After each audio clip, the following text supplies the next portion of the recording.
Hi, I'm Rawlins, Gilliland, and welcome to the Gift and Home channel for another edition of Rawlins' Retail Reality Check. Here are the typical sales culture traps. They typecast a customer's preferences and our buying power. Now, this is in no particular order, but follow me here.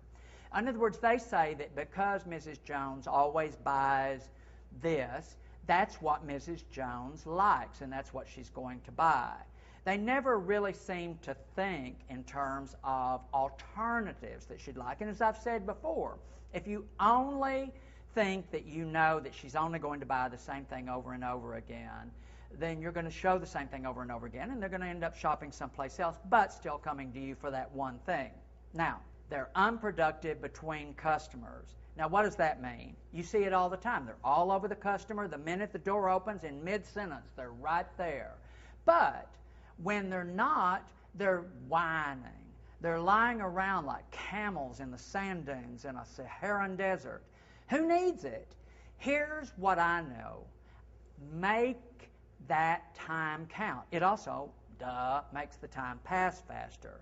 They only relate to items in the store that they themselves really want and like. Now, that's what I discussed when I talked about it's not about you. But this kind of goes beyond that. It means that it's out of sight, out of mind. They're really not paying attention to the multiplicity of what you've got in the store. They're really only sort of adopting and embracing certain elements of it. They relate to the cost of the merchandise in terms of their own income rather than the customer's. This is a huge one with me, seriously. My background was in very affluent retail, and yet at the time I'd been poet in residence before I did that. What did I know about a $1,000 writing instrument? I mean, a Bic would do fine. But that's not what it was about. But this is what a salesperson said to me one time. Rawlins, you showed me how to not put my pocketbook on the customer's shoulder. That's what I'm trying to get you to understand. If you're seeing price resistance among your salesperson or even you, you're thinking too personally. Believe me, there's plenty of people out there with money, and they love to spend it. Have them spend it with you. All right. They feel like they can size a customer up by looking at their shoes and watch and things like that. I went to Boston. I walked in one day. I'd been out on the street. It was raining. It was a Sunday. I was in a $15 Swatch watch that I'd bought at an estate sale, and I was in some $35 running shoes. Everybody ignored me. The next day I walked in, I was in my dad's gold watch. I was in really beautiful Prada shoes. And you know what? They were all over me.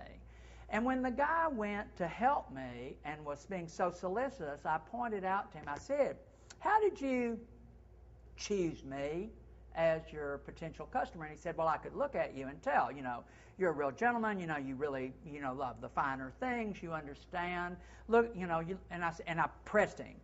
And he said it was the shoes and the watch. I said, you know what? Yesterday I was in, my shoes and watch together were $50, and you ignored me. And I used another salesperson. This is a two-part segment, actually. So I want you to follow up with in the next segment, where I'm going to continue to discuss and diagram the real rubber meets the road reality of what's keeping your salespeople, or maybe you, if you're the key salesperson, from really taking it to the next level and being a thorough pro. This is Rawlins, Gilliland, Reality Check, Gift and Home channel, saying thanks and stay tuned.